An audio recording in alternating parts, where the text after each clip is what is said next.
जय जगन्नाथ शुभ सकाल। आज हूँ शुक्रवार 13 तारिख डिसेम्बर। आज केतोटी सकालर बड़ खबर अपडेट आसी जाइछि।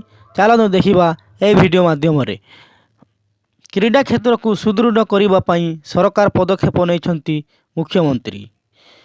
स्थानीय कलिंग स्टाडियम ठारे गुरुवार संध्यारे डालमिया भारत गोपीचांद बैडमिंटन होई फर्म पांस सेंटर शुभ उद्घाटित हो जाइछि। मुख्यमंत्री मोहन चरण माझी यही क्रीडा परिसर को उद्घाटन करिसेंती। एही अवसर में मुख्यमंत्री श्री माझी कहिसेंती आज दिनटी ओडिशार क्रीडा जगत पई एक ऐतिहासिक दिन। आज उद्घाटित होइथिबा ए सेंटर ओडिशा समेत समग्र देश पई बैडमिंटन क्षेत्र में नूतन संभावना सृष्टि करबा अनेक युव प्रतिभांक उज्जवल भविष्य पई यह एक माध्यम भावे कार्य करबा यार भित्तिभूमि। उत्तम प्रशिक्षण व्यवस्था क्रीडाविद सर्वांगीन विकास पई आवश्यक समस्त सुविधा सुजोग जोगाई देवा। मुख्यमंत्री कहते राज्य में बैडमिंटन क्रीडा क्षेत्र को आहुरी सुदृढ़ करने लोकों सरकार अनेक बड़ पदक्षेप ग्रहण करुछंती।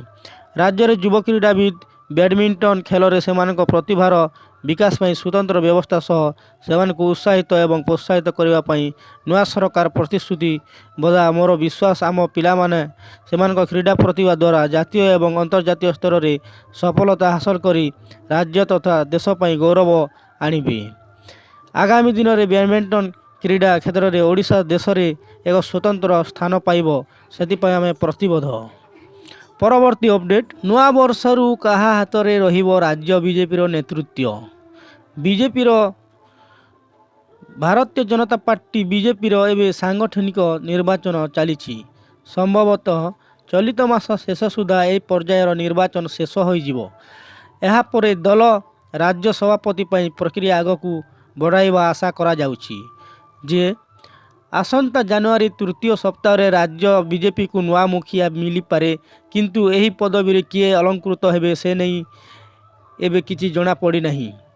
साधारण निर्वाचन 2024 अन्यतम सफल नायक मनमोहन सामल यही पदवी जारी रखिबे ना तांको स्थान को आउ केही दखल करिबे ताहा समय कहिबो। किंतु राज्यर मंगुआल जे भी हेबे दल सरकार मध्य समन्वय रखा सहित पौर पंचायत निर्वाचन जिताइबा बड़ चैलेंज हेबो। बीजेपी राज्य प्रभारी विजयपाल सिंह तोमरंक बयान पर नुआ वर्षरु राज्य बीजेपी नेतृत्व किए नेब ताकू नहीं चर्चा आरंभ हो जाइछि। मनमोहन पुणी मंग संभालिबे ना आउ कहा उपर दल विश्वास करिवो दल ताहा समय कहिबो। बीजेपी सदस्यता अभियान चालू रही बेले सांगठनिक निर्वाचन प्रक्रिया मध्य आरंभ हो सारी। बीजेपी 37,809 बूथ स्तरीय निर्वाचन सरी 15 तारिख सुधा 1005 मंडलर निर्वाचन शेष हेबो। सही भली 36टी सांगठनिक जिला 30 तारिख सुधा निर्वाचन सारिबा को तारिख धार्य होइछि। आउ निर्वाचित जिला सभापति माने राज्य सभापति बाछिबे। परवर्ती अपडेट रही पहाड़ निकट में महिला को गला काटी हत्या। बाणीगोछा थाना अधीनस्थ कुजमंडी पंचायतर गंगाडीह ग्राम निकटस्थित कंकाली पहाड़ निकट में जड़े महिला को गला काटी अति विभत्स भाव हत्या करा जाइछि। हत्याकारी माने महिला को घटनास्थल छाड़ी फेरार हो जाइछन्ति। मृत महिला परिचय मिली पारे नहीं। पुलिस कहिछि स्थानीय लोकठारु सूचना आधार में रक्त जुड़ुबुड़ू मृतदेह ठाब करा जाइथिला। महिला बेग कटा जीवा सह पेट जघ आदि शरीर विभिन्न स्थान में गभीर आघात लगी जना पड़ी। तेबे महिला बयस प्राय 45 वर्ष होइथिबा नै अनुमान करा जाउथिबा बेले प्रकृत परिचय जना पड़ी नहीं। साइंटिफिक टीम घटनास्थल पहुंची तदंत आरंभ करिछि। परवर्ती खबर रही सरकार को 6 मास दलांक उपर नजर रखा मुख्यमंत्री निर्देश। मुख्यमंत्री मोहन चरण माझी आज राज्य में धान संग्रह प्रक्रिया समीक्षा करिसेंती। लोकसेवा भवन आयोजित यह समीक्षा बेले धान संग्रह प्रक्रिया त्वरान्वित करने एवं चाषी मानक पई अभियोग तुरंत समाधान करने मुख्यमंत्री निर्देश देइछन्ती। मंडी रे चाषी मानक पई खाद्य पानी और टॉयलेट व्यवस्था करने को परामर्श देइछन्ती। दलाल मानक उपरे तीक्ष्ण नजर रखा को निर्देश देइछन्ती मुख्यमंत्री। आज नुआ सरकार गठन 6 मास पूरण होउछि। पीएम किसान और सीएम किसान सहित 800 टंका इनपुट सहायतार धान किणा व्यवस्था चाषी सशक्तिकरण क्षेत्र में एक गुरुत्वपूर्ण पदक्षेप। या द्वारा 17 लाख अधिक चाषी लाभवान हो पारिबे। ଏଣୁ ଧାନ ସଂଗ୍ରହ କାର୍ଯ୍ୟକ୍ରମକୁ ସମ୍ପୂର୍ଣ୍ଣ ଭାବେ ଦକ୍ଷତାର ସହିତ ତ୍ରୁଟି ଶୂନ୍ୟ ଭାବେ କାର୍ଯ୍ୟକାରୀ କରାଯିବା ଆବଶ୍ୟକ। କୌଣସି ପରିସ୍ଥିତିରେ ଚାଷୀମାନେ କୌଣସି ଅସୁବିଧାର ସମ୍ମୁଖୀନ ହେବା ଉଚିତ ନୁହେଁ। ପରବର୍ତ୍ତୀ ଅପଡେଟ୍ ରହିଛି, ଭାରତର ଏକ ତୃତୀୟାଂଶ ଅପରାଧୀଙ୍କୁ ଆଶ୍ରୟ ଦେଇଛି ଆମେରିକା। ଭାରତ ସରକାର ଦେଇଥିବା ସଦ୍ୟତମ ତଥ୍ୟ ଅନୁଯାୟୀ ଭାରତର ବହୁ ମୋଷ୍ଟ ୱାଣ୍ଟେଡ୍ ଅପରାଧୀ ଏବଂ ଆତଙ୍କବାଦୀଙ୍କ ପାଇଁ ଆମେରିକା ଏକ ସୁରକ୍ଷିତ ସ୍ଥାନ ପାଲଟିଛି। ଲୋକସଭାରେ ବିଦେଶରେ ରହୁଥିବା ସେହି ଅପରାଧୀ ଏବଂ ଆତଙ୍କବାଦୀ ବିଷୟରେ ଗୃହ ମନ୍ତ୍ରଣାଳୟ ସୂଚନା ଦେଇଛି ଏବଂ ଭାରତ ସରକାର ସେମାନଙ୍କୁ ପ୍ରତ୍ୟାର୍ପଣ କରିବାକୁ ଦାବି କରିଛନ୍ତି। ଏହି ଆକଳନ ଅନୁଯାୟୀ 178 ଜଣ ପଳାତକଙ୍କ ବିରୋଧରେ ଭାରତ ପ୍ରତ୍ୟାର୍ପଣ ଦାବି କରିଛି ଏବଂ ସେଥିମଧ୍ୟରୁ 65 ଅପରାଧୀ ଆମେରିକାରେ ଆଶ୍ରୟ ନେଇଛନ୍ତି। ଆମେରିକା ବିଚାରାଧୀନ ଥିବା ବିଚାରାଧୀନ ଅନୁରୋଧରେ ଲସ୍କର ଏ ତୋଏବା ଆତଙ୍କବାଦୀ ଡେଭିଡ୍ କୋଲେମାନ, ହେଡଲି ଏବଂ ତହୁୱର ରାଣା ଅନ୍ତର୍ଭୁକ୍ତ। ଉଭୟ ମାଷ୍ଟର ମାଇଣ୍ଡ ଭାବରେ 26/11 ମୁମ୍ବାଇ ଆକ୍ରମଣରେ ଦୋଷୀ ସାବ୍ୟସ୍ତ ହୋଇଥିବା ଭାରତୀୟ ଏଜେନ୍ସିର ତାଲିକାରେ ଶୀର୍ଷରେ ରହିଛନ୍ତି। ଭାରତର କେନ୍ଦ୍ର ଗୃହମନ୍ତ୍ରୀ ନିତ୍ୟାନନ୍ଦ ରାୟ ଲୋକସଭାକୁ ସୂଚନା ଦେଇଛନ୍ତି ଯେ ସର୍ବାଧିକ ଚାଞ୍ଚଲ୍ୟକର ତଥା ଆତଙ୍କବାଦୀ ପାଇଁ ଭାରତ ଦେଇଥିବା 178 ଜଣଙ୍କୁ ପ୍ରତ୍ୟାର୍ପଣ ଅନୁରୋଧ ମଧ୍ୟରୁ 65 ଜଣ ମାମଲା ଆମେରିକା ସରକାରଙ୍କ ନିକଟରେ ବିଚାରାଧୀନ ଅଛି। ପରବର୍ତ୍ତୀ ଅପଡେଟ୍ ରହିଛି, ଚାଲନ୍ତୁ। ତଲମୁଆ ହେଉଛି ପାରଦ, ବଢ଼ୁଛି ଶୀତର ପ୍ରକୋପ। ଓଡ଼ିଶାର ଦାର୍ଜିଲିଂ ଭାବେ ଜିଲ୍ଲା ଉଦୟଗିରି ପରିଚିତ ଉଦୟଗିରି ପାରଦ ତଲମୁଆ ହେଉଛି। ସ୍ଥାନୀୟ ଅଞ୍ଚଳରେ ପୁଣି ଥରେ ଶୀତର ପ୍ରକୋପ ବଢ଼ିବାରେ ଲାଗିଛି। କିଛି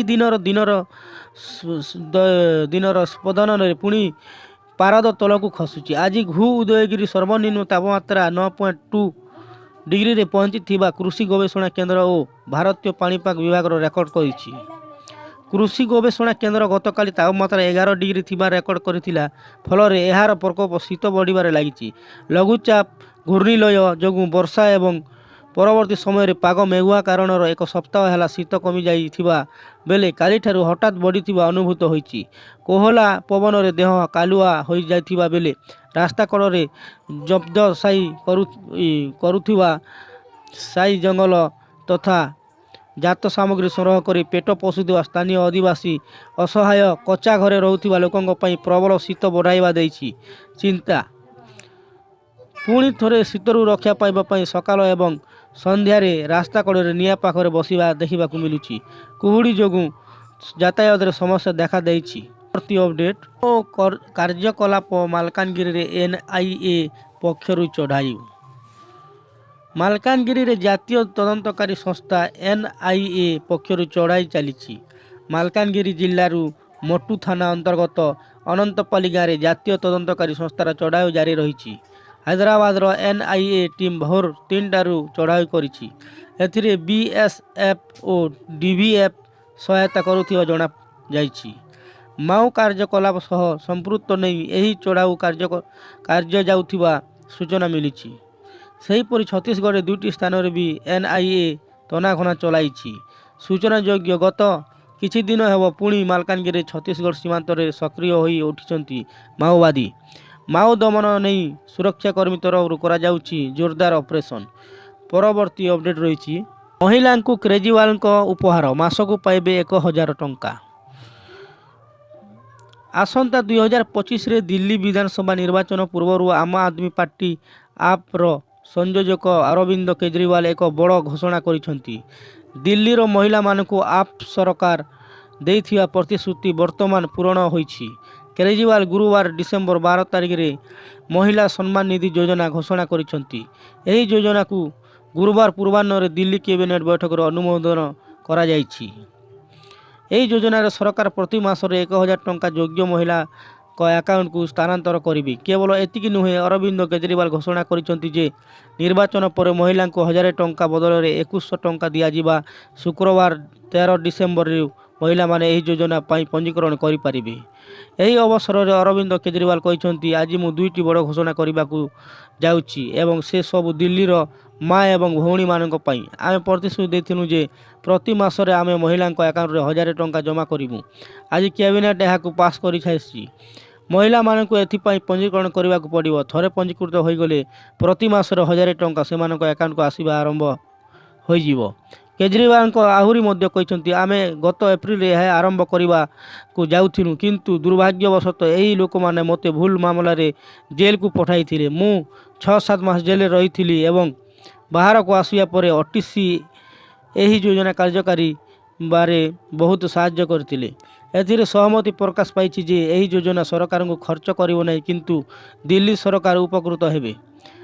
ଆପ୍ ସଂଯୋଜକ କହିଛନ୍ତି, ବିଜେପି ଲୋକମାନେ କହୁଛନ୍ତି ଯେ ଏଥିପାଇଁ ଟଙ୍କା କେଉଁଠୁ ଆସିବ। ସେମାନେ ଏହା ମଧ୍ୟ କହୁଥିଲେ, ସେତେବେଳେ 2013ରେ ଆମେ ବିଦ୍ୟୁତ୍ ମୁକ୍ତ କରିବା ବିଷୟରେ କଥା ହେଉଥିଲୁ ଏବଂ ଆମେ ଏହାକୁ ମୁକ୍ତ କରିଥିଲୁ। ମୁଁ ଜଣେ ଯାଦୁକରା, ମୋତେ ଆକାଉଣ୍ଟ ଚଳାଇବା ଆସେ। ଟଙ୍କା କେଉଁଠୁ ଆସିବ ଏବଂ ଏହାକୁ କିପରି ଦିଆଯିବ ସେ ବିଷୟରେ ଆପଣମାନେ ଚିନ୍ତା କରନ୍ତୁ ନାହିଁ। ସେ କହିଛନ୍ତି ଯେ ଆଜି ଆମେ ଘୋଷଣା କରୁଛୁ ଯେ ଆସନ୍ତାକାଲିଠାରୁ ପଞ୍ଜୀକରଣ ଆରମ୍ଭ ହେବ ଏବଂ ତାପରେ 2100 ଟଙ୍କା ଦିଆଯିବ। ବାସ୍ତବରେ ଚଳିତ ବର୍ଷ ଦିଲ୍ଲୀ ବଜେଟ୍ ସମୟରେ ତତ୍କାଳୀନ ଅର୍ଥମନ୍ତ୍ରୀ ଆତିଶି ମାଲେନା ମହିଳା ସମ୍ମାନ ଯୋଜନା ଘୋଷଣା କରିଥିଲେ। ନିର୍ବାଚନ ପ୍ରଚାର ଏବଂ ପଦଯାତ୍ରା ସମୟରେ ଅରବିନ୍ଦ କେଜରିୱାଲ ଏହା ଉଲ୍ଲେଖ କରିଥିଲେ। ନିକଟରେ ସେ କହିଥିଲେ ଯେ ଏହି ଯୋଜନା ପାଇଁ ପଞ୍ଜୀକରଣ ଶୀଘ୍ର ଆରମ୍ଭ ହେବ। ଦିଲ୍ଲୀରେ ପ୍ରାୟ 67 ଲକ୍ଷ ମହିଳା ଅଛନ୍ତି, ଯେଉଁମାନଙ୍କ ମଧ୍ୟରୁ ପ୍ରାୟ 38 ଲକ୍ଷ ମହିଳା ଏହି ଯୋଜନା ପାଇଁ ଯୋଗ୍ୟ ହେବେ। ଏହି ସମସ୍ତ ମହିଳାଙ୍କୁ ମହିଳା ସମ୍ମାନ ନିଧି ପ୍ରଦାନ କରିବା ଦ୍ୱାରା ଅର୍ଥ ବିଭାଗ ଉପରେ 4000 କୋଟିରୁ ଅଧିକ ଟଙ୍କାର ବୋଝ ପଡ଼ିବ।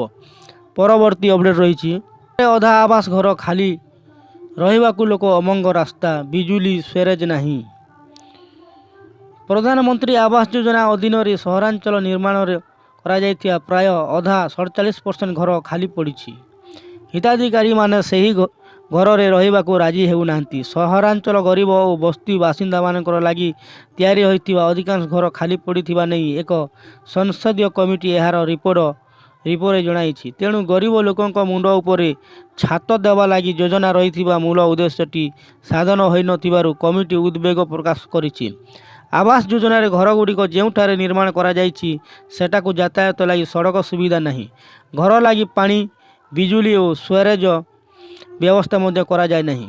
ଇନ୍ ସିଟୁ ସ୍ଲମ୍ ରିଡେଭେଲପମେଣ୍ଟ ISSR ଅଧୀନରେ ନିର୍ମାଣ କରାଯାଇଥିବା ଘରଗୁଡ଼ିକର ଅବସ୍ଥା ଆହୁରି ଖରାପ। ଏଥିରେ ତିଆରି ହୋଇଥିବା 70% ଘର ଖାଲି ପଡ଼ିଛି। ପ୍ରଧାନମନ୍ତ୍ରୀ ଆବାସ ଯୋଜନା ସହରାଞ୍ଚଳ ଓ ISSR ଅଧୀନରେ 9.7 ଲକ୍ଷ ଘର ନିର୍ମାଣ କରାଯାଇଛି। ସେଥିରୁ 5.1 ଲକ୍ଷ ଘରେ ହିତାଧିକାରୀମାନେ ରହୁଥିବା ବେଳେ ଅବଶିଷ୍ଟ ଘରଗୁଡ଼ିକ ଖାଲି ପଡ଼ିଛି। ପରବର୍ତ୍ତୀ ଅପଡେଟ୍ ରହିଛି, ଚତୁର୍ଥ ମହଙ୍ଗା ବଜାର, ଖୁଚୁରା ମୁଦ୍ରାସ୍ଫୀତି 6.78%କୁ ଖସିଲା। ଚଳିତ ବର୍ଷ ନଭେମ୍ବରରେ ଦରଦାମ ସ୍ଥିତିରେ ସାମାନ୍ୟ ସୁଧାର ଘଟିଛି। ଏହାର ପ୍ରଭାବରେ ଦେଶରେ ମୁଦ୍ରାସ୍ଫୀତି ହାର 5.48%କୁ ହ୍ରାସ ପାଇଛି। ଏହି ମାସରେ ଓଡ଼ିଶାର ମୁଦ୍ରାସ୍ଫୀତି ହାର 6.78%କୁ ଖସି ଆସିଛି। ଅକ୍ଟୋବରରେ ତାହା 7.51% ଭଳି ଉଚ୍ଚ ସ୍ତରରେ ଥିଲା। ଉଭୟ ଗ୍ରାମୀଣ ଓ ସହରାଞ୍ଚଳ ମୁଦ୍ରାସ୍ଫୀତିରେ ସୁଧାର ହୋଇଛି। ଅକ୍ଟୋବର ଗ୍ରାମୀଣ ମୁଦ୍ରାସ୍ଫୀତି 8.23% ଓ ସହରାଞ୍ଚଳରେ 5.58% ଥିଲା। ନଭେମ୍ବରରେ ତାହା ଯଥାକ୍ରମେ 7.44% ଓ 5.08% ହ୍ରାସ ପାଇଛି। ଗତ ନଭେମ୍ବର ଜାତୀୟ ସ୍ତରରେ ରସୁଣ, ଆଲୁ, ଫୁଲକୋବି, ବନ୍ଧାକୋବି ଓ ନଡ଼ିଆ ତେଲ ଦାମ ଖୁଚୁରା ବଜାରରେ ବଢ଼ିଥିଲା, କିନ୍ତୁ ଜିରା, ଅଦା ଓ ଶୁଖିଲା ଲଙ୍କା ଦାମ କମ୍ ହୋଇଥିଲା।